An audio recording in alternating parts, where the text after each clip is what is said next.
The wreckage shouldn't have been there. Major Kestrel Ghost Vance pressed her face against the helicopter's small window, watching the twisted remains of what had been the most advanced fighter jet in the world spiral smoke into the morning sky. F-22 Raptor tail number 5087 lay scattered across 3 miles of Afghan mountainside like broken promises. The impossible had happened. Again. Control, this is Dustoff 77. We have visual on the crash site, requesting immediate perimeter sweep. The pilot's voice crackled through her headset, professional but edged with the kind of tension that came from seeing $27 million of American engineering reduced to scrap metal and questions nobody wanted to answer.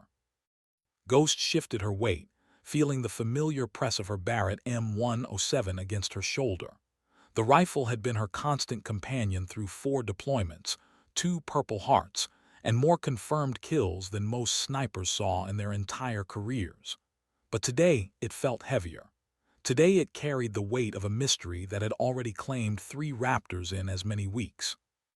The helicopter banked left, revealing more of the crash site. No pilot, no ejection seat, no parachute tangled in the rocks below. Just the ghost of Lieutenant Colonel Marcus Titan Rodriguez vanished like morning mist in the Hindu Kush. The same way Captain Elena Storm Castellanos had vanished 8 days ago.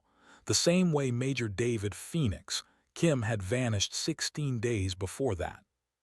3 of the Air Force's best pilots, 3 of America's most advanced fighters, all gone without a trace, without a mayday, without even a final transmission. The pattern was becoming impossible to ignore and even more impossible to explain. "Ma'am," the crew chief's voice pulled her back to the present. "Colonel wants you on the ground in 15, says the clock's ticking on this one." Ghost nodded, checking her gear with the methodical precision that had kept her alive through Fallujah, Helmand, and half a dozen black operations that officially never happened.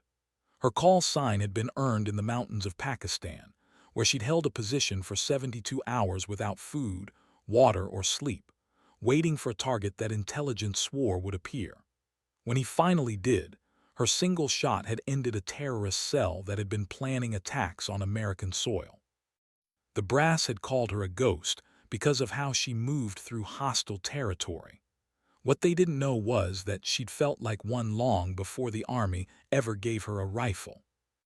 The helicopter descended toward a landing zone carved from rock and determination, where a small team of special operations soldiers waited with answers Ghost suspected nobody wanted to hear.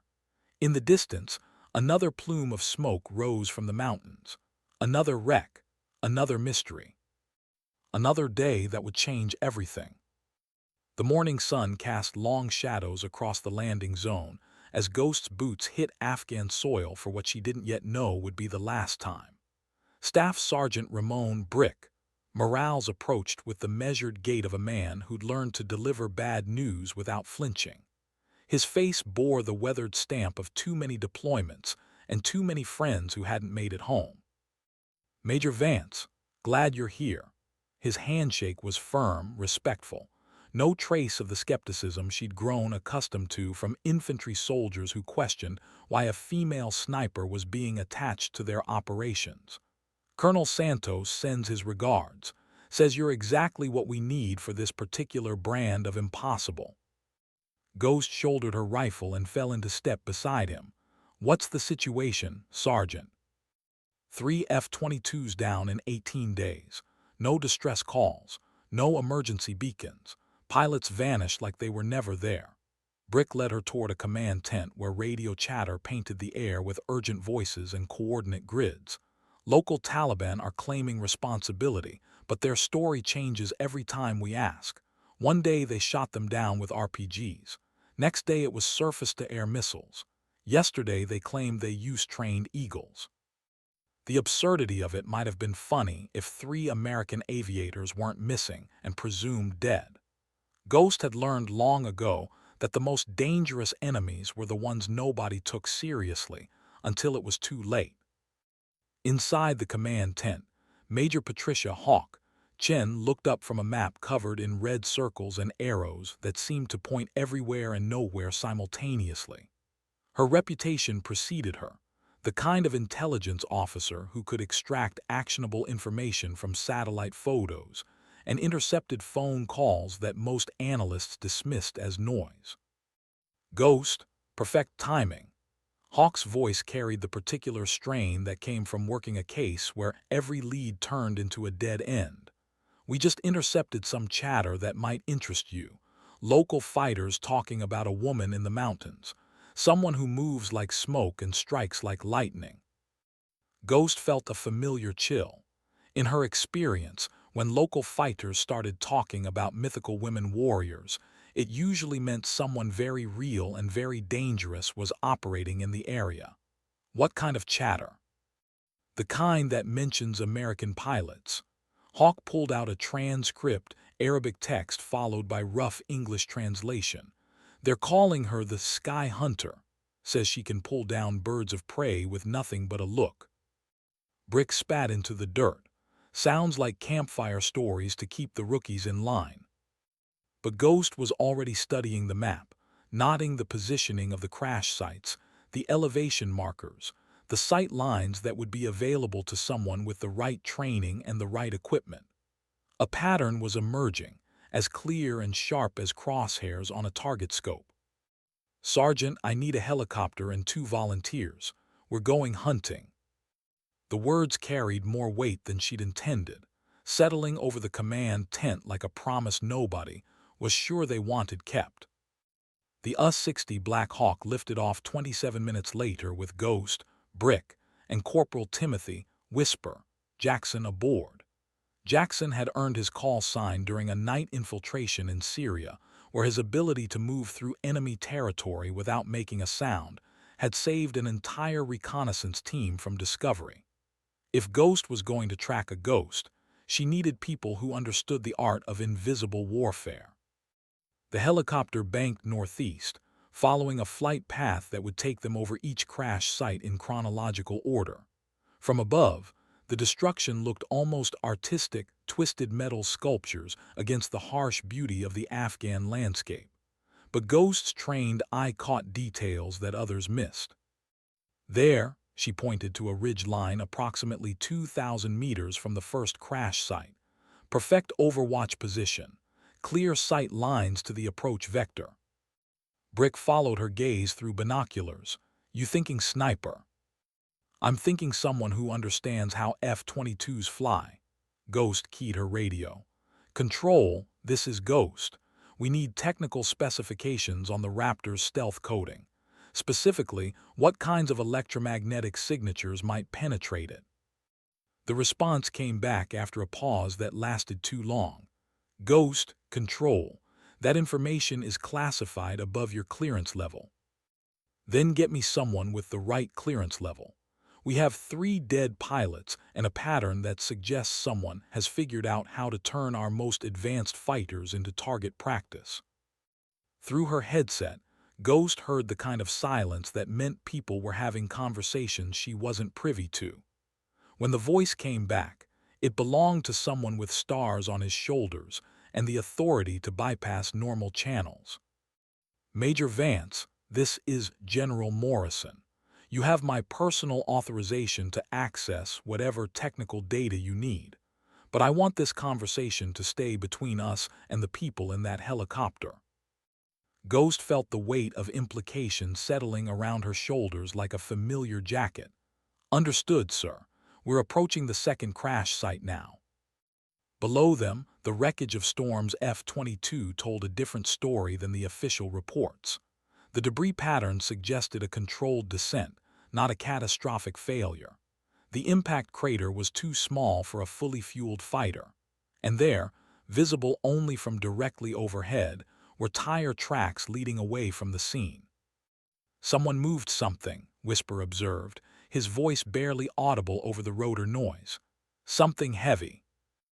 Ghost was already calculating vectors, angles, and possibilities that added up to conclusions nobody wanted to reach.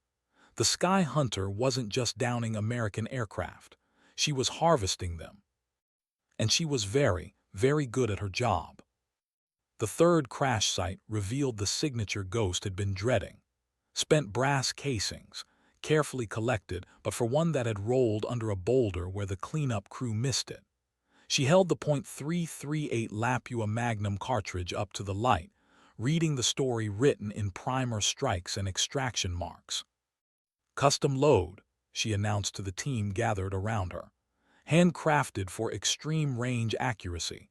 Someone who knows ballistics like a concert pianist knows scales." Brick kicked at the sandy soil where the sniper had taken her position. "Hell of a shot from here. What's the range to the flight path?" Ghost consulted her rangefinder and did the mental calculations that came as naturally as breathing. 2,800 meters.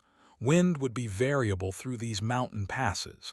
Elevation change of approximately 600 feet. She paused, feeling professional respect war with personal horror. This is graduate-level marksmanship. The radio crackled with an incoming transmission. "Ghost, this is Hawk. We've got movement on the thermal imaging, approximately 4 clicks north of your position. Single individual moving with tactical precision." Ghost felt her pulse quicken. The hunt was about to become mutual. "Whisper, take overwatch position on that ridge. Brick, you're with me. We're going to have a conversation with our sky hunter." She chambered a round in her Barrett, the sound carrying across the mountains like a promise. "And we're going to find out what happened to our pilots." The approach required 3 hours of careful movement through terrain that seemed designed to break ankles and provide perfect ambush positions. Ghost led point, reading the ground like a familiar book. Whisper had taken position 800 meters back with a clear view of their route, and the authority to provide covering fire if the conversation went badly. Every 50 meters, Ghost called a halt to listen. The mountains held their secrets jealously, but she'd learned to interpret the language of wind and stone, the subtle sounds that meant predator or prey was moving through the landscape. The tracks were easy to follow once she found them. Boot prints in sand, disturbed vegetation, the occasional scuff mark on stone. Someone moving fast but not carelessly. Someone who knew the terrain but wasn't from here originally. "Movement," Brick whispered, pointing toward a cluster of boulders that provided natural concealment and excellent fields of fire. 2 o'clock, approximately 300 meters. Ghost raised her scope and felt her world narrow to the circle of magnified clarity that had defined her professional life. Through the glass, she saw what she'd been both hopping for and dreading. A woman, late 30s, moving with the fluid precision that marked someone who'd spent years learning how to kill at distance. She carried a rifle that Ghost recognized as a custom-built precision instrument, probably .338 or .300 Win Mag, certainly capable of the shots that had been ending American careers and American lives. But it was the woman's face that made Ghost's breath catch in her throat. Scarred, weathered, carrying the particular hardness that came from too many missions in too many countries that officially didn't exist. This wasn't a Taliban fighter or an Al-Qaeda sniper. This was an American. "Control, this is Ghost," she radioed, keeping her voice low and professional despite the conclusions racing through her mind. "We have visual on the target. Requesting immediate background check on all female snipers discharged or separated from service in the last 5 years." The response carried undertones that confirmed what Ghost already suspected. "Ghost, control. That request is going to take some time to process." Which meant someone already knew exactly who they were dealing with, and that knowledge came with complications nobody wanted to acknowledge. Ghost settled into a shooting position and began the careful process of becoming one with the landscape. The Sky Hunter was about to discover that she wasn't the only ghost in these mountains. The waiting was the hardest part. Ghost had been in position for 43 minutes, watching the Sky Hunter through her scope, studying movement patterns and behavioral indicators that would determine whether this encounter ended in conversation or gunfire. The unknown sniper moved with careful deliberation, checking angles and sight lines with the methodical precision of someone who'd learned that carelessness was measured in body bags. Through her earpiece, Ghost heard Whisper's calm voice providing Overwatch updates. Still tracking single target, no additional movement in the area. She's alone. Professional snipers rarely worked alone unless they had exceptional confidence in their abilities or exceptional reasons for avoiding backup. Ghost was beginning to suspect this Sky Hunter had both. Brick, I want you to move to flanking position Alpha 7. If this goes bad, I need someone with clean extraction routes. Ghost kept her rifle trained on the target while issuing instructions that felt more like final requests than tactical positioning. The Sky Hunter suddenly stopped moving. Through her scope, Ghost watched the woman's head turn toward her position with the kind of awareness that came from years of being hunted and years of doing the hunting.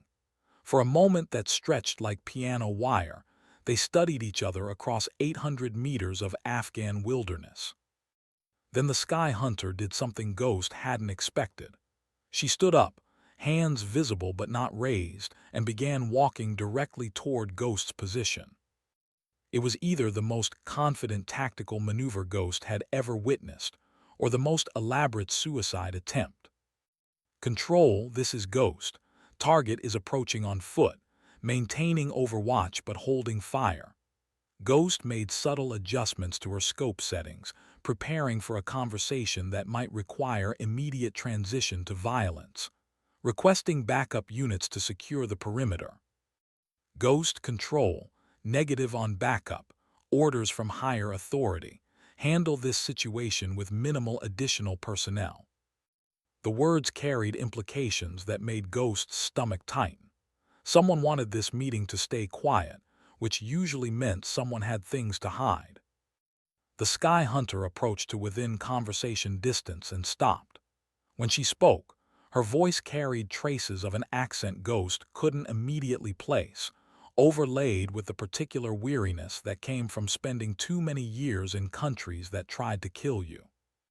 Major Kestrel Vance, call sign Ghost, 4 deployments, 2 Purple Hearts, 1 Congressional Medal of Honor recommendation that got buried for operational security reasons. The woman's smile held no warmth. Did I miss anything? Ghost kept her rifle trained center mass while processing the implications of being known by someone she'd never met. You have me at a disadvantage.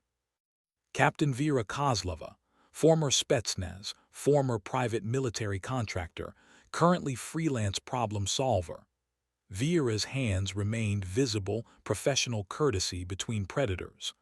Also known as the woman who's been turning your F-22s into modern art.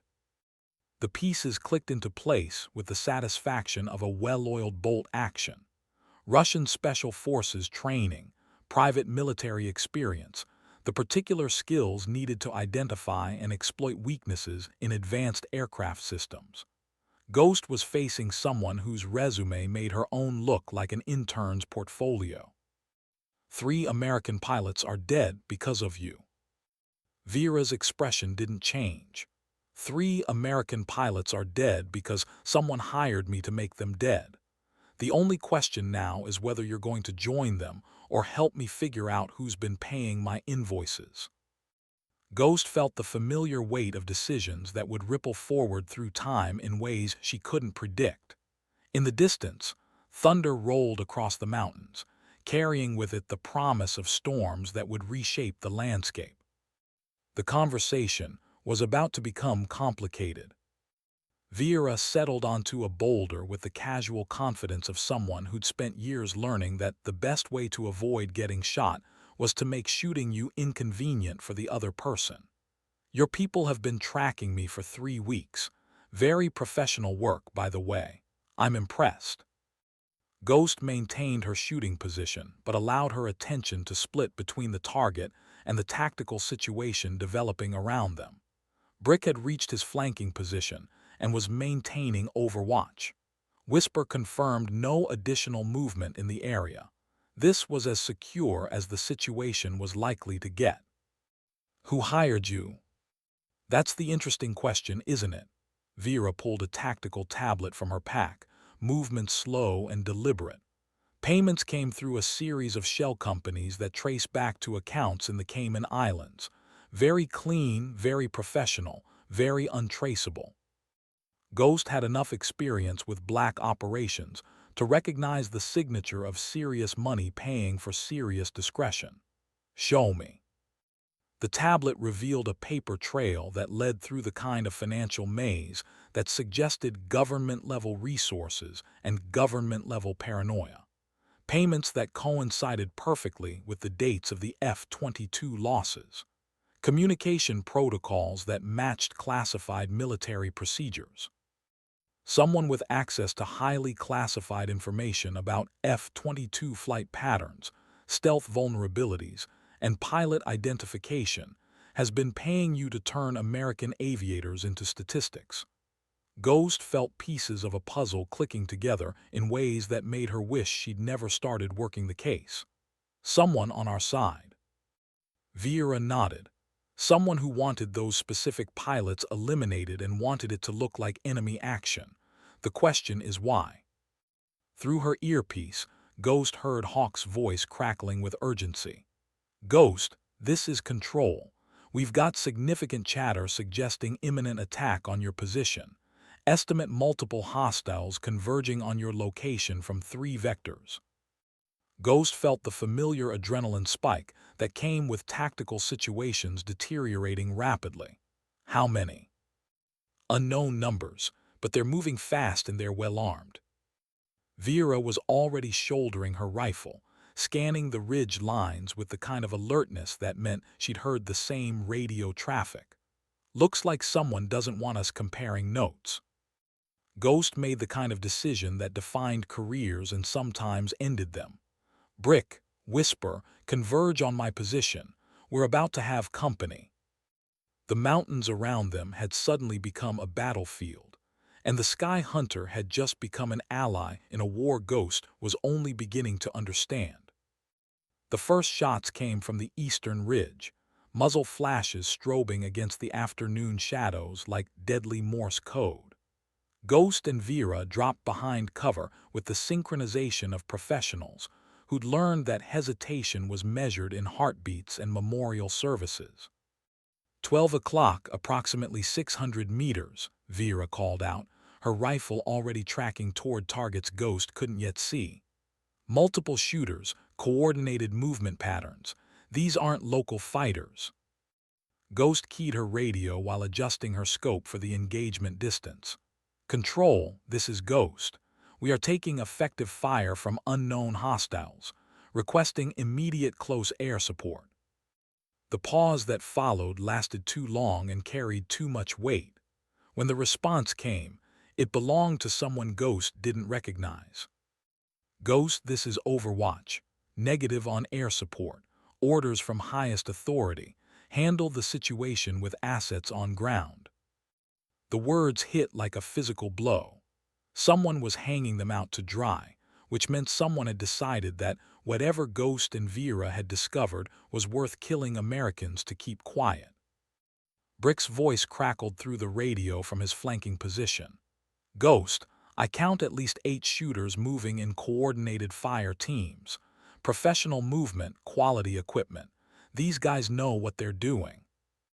Vera's rifle spoke with the precise authority of a master craftsman, and Ghost watched one of the muzzle flashes disappear permanently. "Former military," she observed, working the bolt with mechanical efficiency. "Probably private contractors." Ghost found her target and squeezed the trigger, feeling the Barrett's familiar recoil transfer through her shoulder into the bedrock beneath her. Another muzzle flash went dark. Someone's cleaning house. The implications were settling around them like toxic smoke. If private military contractors were trying to eliminate both Ghost and the Sky Hunter, it meant someone with serious resources had decided their conversation posed an unacceptable threat to operations that went far beyond 3 missing F-22s. "Whisper, what's your status?" Ghost called out while scanning for her next target. "I'm tracking movement from the south ridge. Looks like they're trying to flank us." His voice carried the particular calm that came from accepting that the situation was probably going to end badly for everyone involved. "These guys are good, Ghost. Really good." Vera rolled to a new position, reading the terrain like a tactical manual written in stone and shadow. "They're herding us toward the canyon mouth. Classic envelopment maneuver." Ghost studied the tactical situation with growing awareness that they were facing opponents who knew exactly who they were and exactly how to kill them. The attack wasn't random. It was surgical. "Control, this is Ghost. We need immediate extraction. Grid coordinates follow." She transmitted their location while mentally calculating how long they could hold position against professional operators with superior numbers and home field advantage. The response came back with the kind of bureaucratic efficiency that meant someone had already made the decision to sacrifice pawns to protect more valuable pieces. "Ghost, control. Extraction not available at this time. Suggest you resolve the situation locally." Ghost and Vera looked at each other across 6 feet of Afghan rock, both understanding that they'd been officially abandoned by the same people who'd sent them into the field. The war had just become personal.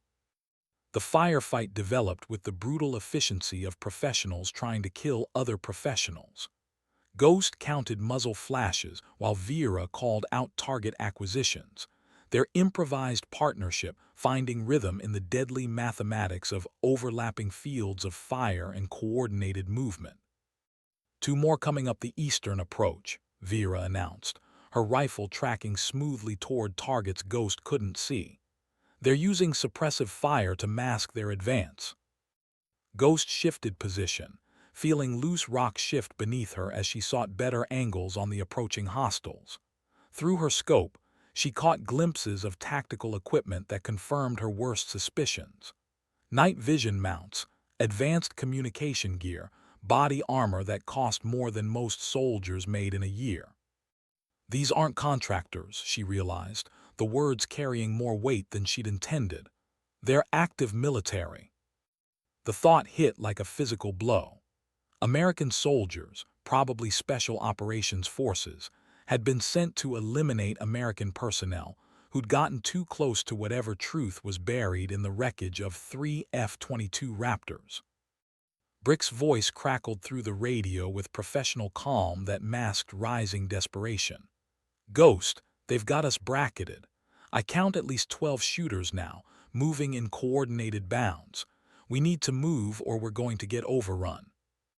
Ghost scanned the tactical situation with the kind of clarity that came from accepting that survival required abandoning standard procedures.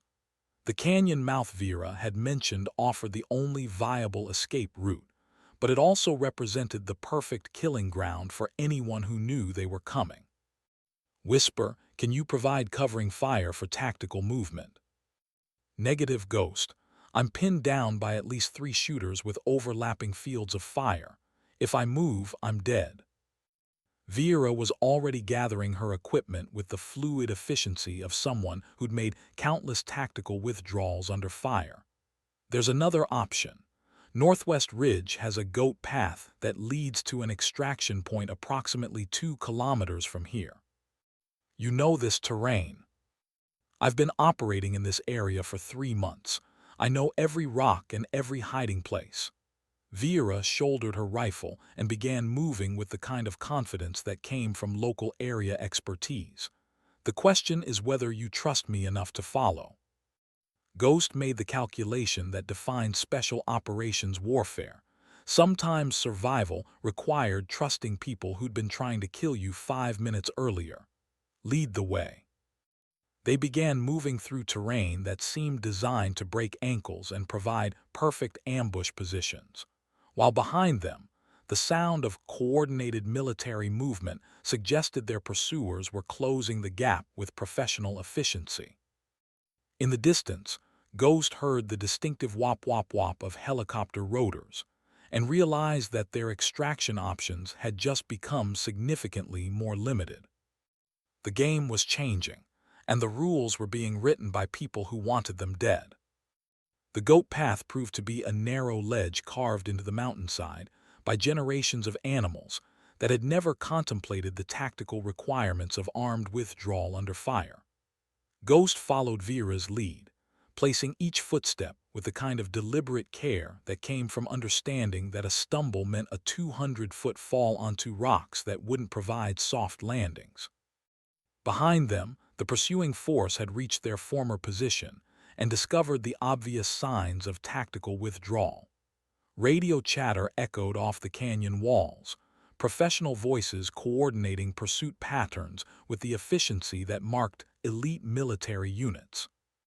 "They'll have the path covered within 10 minutes, Vera observed, moving with the fluid confidence of someone who'd spent years learning how to disappear in hostile territory. "We need to reach the extraction point before they can establish blocking positions." Ghost keyed her radio, hopping to reach friendly forces who might still be in the area. Any station, this is Ghost. We are conducting tactical withdrawal under fire from unknown hostiles. Request immediate assistance." The response came from an unexpected source. "Ghost, this is Apache 77. We've been monitoring your situation. Stand by for close air support." The sound of rotors suddenly took on an entirely different meaning. Somewhere above them, an A-64 Apache attack helicopter was positioning for engagement with targets that had been trying to kill American personnel. Vera paused in her movement, listening to radio chatter that suggested the tactical situation was about to change dramatically. "Your cavalry has arrived." Ghost felt a surge of professional satisfaction. "Apache 77, this is Ghost. Be advised, hostiles are equipped with advanced military hardware and are operating in coordinated fire teams. Estimate 12 to 15 shooters in the canyon below our position." "Copy that, Ghost. We have visual on multiple heat signatures moving in tactical formation, requesting confirmation that these are hostile targets." The question carried legal and political implications that Ghost understood perfectly.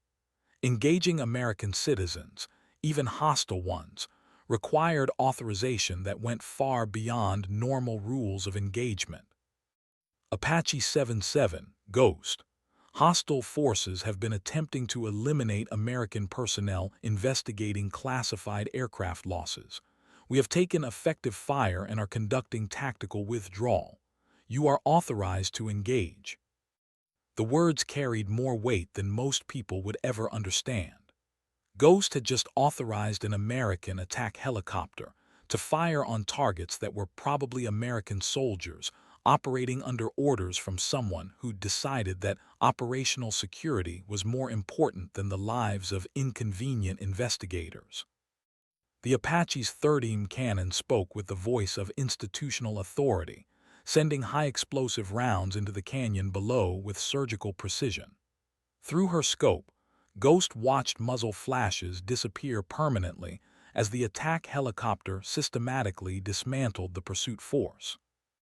In less than 3 minutes, the immediate threat had been neutralized with the kind of overwhelming firepower that made modern military technology decisive in close combat situations. But Ghost understood that they just escalated a shadow war into something that would require explanations at levels of government, where explanations came with career-ending implications.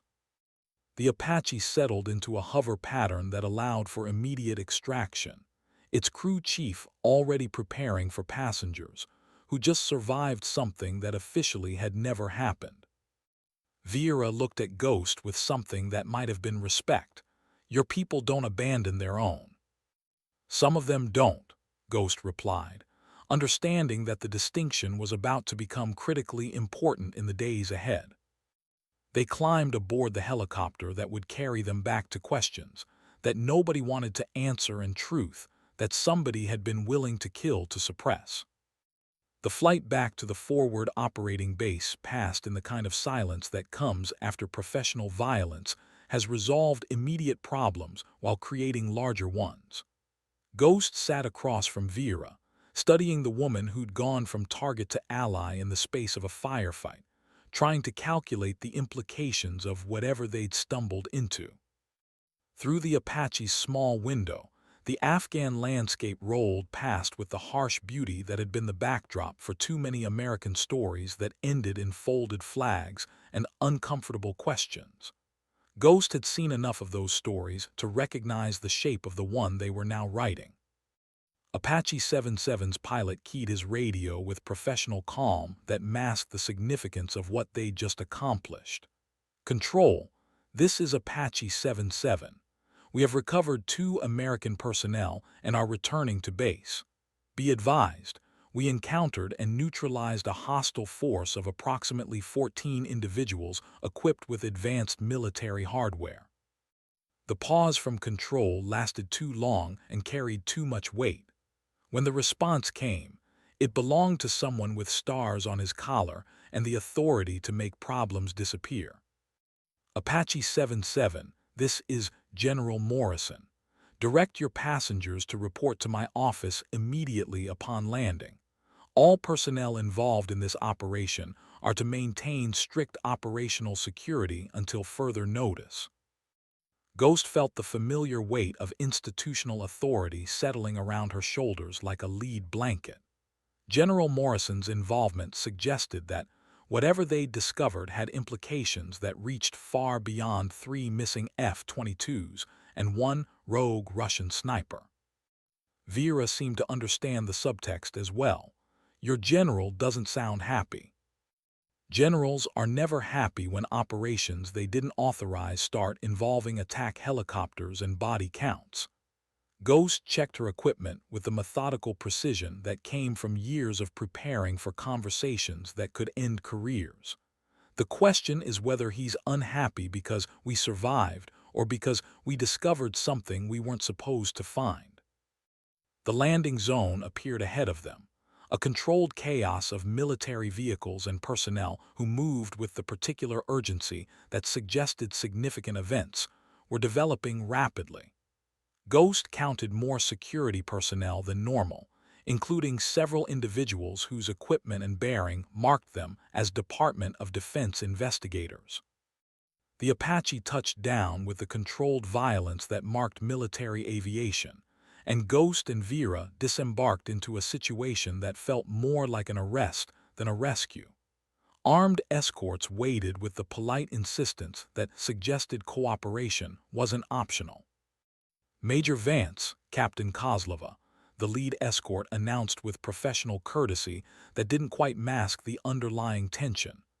"General Morrison requests your immediate presence for operational debriefing." Ghost handed over her rifle to the armorer, with the reluctance that came from surrendering the tool that had kept her alive through 4 deployments and more firefights than she cared to remember.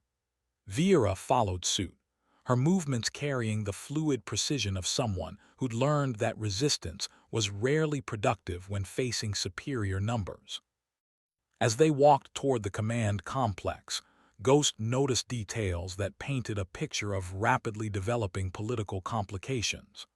Additional aircraft on the flight line suggested reinforcements. Communications equipment that normally stayed in secure facilities had been moved to temporary installations.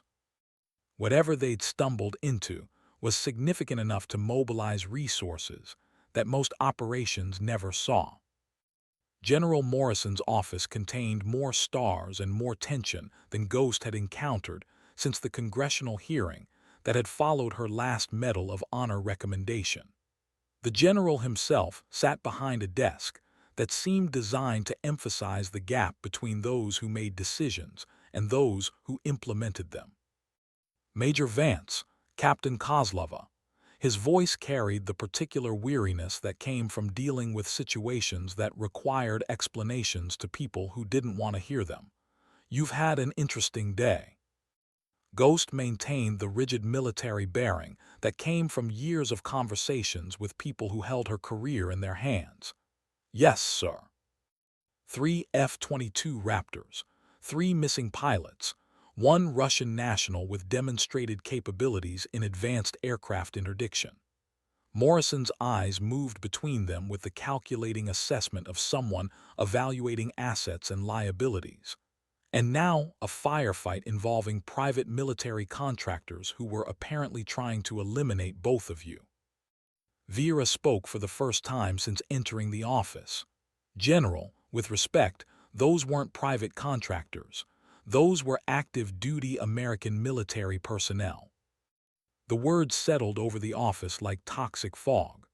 Morrison's expression didn't change, but Ghost caught the slight tightening around his eyes that suggested confirmation of suspicions he'd hoped were unfounded. That's a very serious allegation, Captain. It's also an accurate one. Ghost reached into her pack and produced the tactical tablet Vera had shown her earlier. We recovered this from the Sky Hunter's position. It contains payment records, communication protocols, and operational intelligence that could only have come from classified American sources. Morrison studied the tablet with the kind of attention that came from understanding that the information it contained could reshape careers and potentially end them. When he looked up, his expression had shifted into the territory that Ghost recognized as damage control mode. The 3 F-22 pilots who disappeared, he said slowly, were investigating irregularities in aircraft maintenance records and parts procurement procedures. Their unofficial investigation had identified what appeared to be a systematic effort to compromise the structural integrity of specific aircraft. The pieces clicked into place with the satisfaction of a precision rifle zeroing perfectly on target. Someone had been sabotaging F-22 Raptors. The pilots had discovered the sabotage. The saboteurs had hired Vera to eliminate the pilots before they could report their findings. And when Ghost had gotten too close to the truth, the same people had sent American soldiers to eliminate her as well. Who's running the sabotage operation? Ghost asked the question that would determine whether they walked out of the office or disappeared into the kind of detention that never appeared on official records. Morrison's smile held no warmth whatsoever. That, Major, is what we're going to find out. The investigation that followed consumed 18 hours, involved 7 different intelligence agencies, and produced enough classified documentation to fill a small library. Ghost found herself in the strange position of providing testimony that would either result in commendations or court-martial proceedings, depending on political considerations that remained several pay grades above her clearance level. Vera proved to be an invaluable source of information about the operational structure that had been paying her to eliminate American pilots. Her professional thoroughness in documenting her contracts provided a paper trail that led through shell companies and offshore accounts toward conclusions that nobody wanted to reach. The maintenance records that the missing pilots had been investigating revealed a pattern of parts replacement and technical modifications that created systematic vulnerabilities in F-22 stealth systems. Someone with detailed knowledge of advanced aircraft systems had been introducing flaws that would allow the planes to be detected and targeted by conventional weapons. The modifications were subtle, Major Hawk Chen explained to the assembled investigative team. Small changes to the radar-absorbing materials, minor alterations to the engine exhaust systems, tiny adjustments to the electronic warfare suites. Individually, each modification would be almost impossible to detect. Together, they created aircraft that could be tracked and engaged by anyone with the right equipment and the right information. Ghost studied the technical specifications with growing understanding of the scope of the conspiracy they'd uncovered. How many aircraft were modified? We're still conducting the audit, but preliminary findings suggest at least 47 F-22s have been compromised to varying degrees. Hawk's voice carried the particular strain that came from discovering that America's most advanced fighter jets had been systematically weakened by people with access to the highest levels of military aviation. The financial investigation had revealed payments totaling more than $12 million, routed through accounts that traced back to defense contractors with access to F-22 maintenance facilities and technical specifications. The conspiracy reached into the heart of the military-industrial complex that built and maintained America's most advanced weapons systems. General Morrison entered the briefing room with the measured pace of someone carrying information that would reshape the careers and potentially the freedom of everyone present. We've identified the primary actors in the conspiracy: 3 defense contractors, 2 Pentagon procurement officers, and 1 Air Force colonel with oversight responsibilities for F-22 maintenance programs. The room fell into the kind of silence that comes when people realize they've been investigating something larger and more dangerous than they'd imagined. The good news, Morrison continued, is that we've prevented the compromise of additional aircraft and eliminated the immediate threat to pilot.